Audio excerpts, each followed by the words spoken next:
Pemirsa, sejak virus corona merebak, banyak karyawan swasta maupun pelajar dan mahasiswa yang dirumahkan.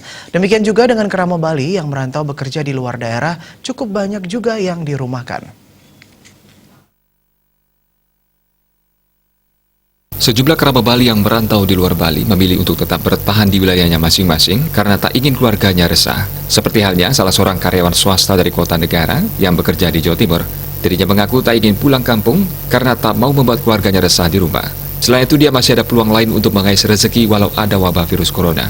Masih banyak perantau asal Bali yang bertahan di luar daerah. Jika pulang kampung, maka mereka sama saja akan menjadi pengangguran. Kalaupun harus pulang kampung, tentu harus mencari surat keterangan sehat dari puskesmas terdekat. Seperti diketahui bersama, beberapa desa adat di Bali menerapkan penjagaan desa secara swadaya. Tentu, para perantau asal Bali tersebut menghormati kerabat di Bali, sehingga menunda untuk pulang kampung.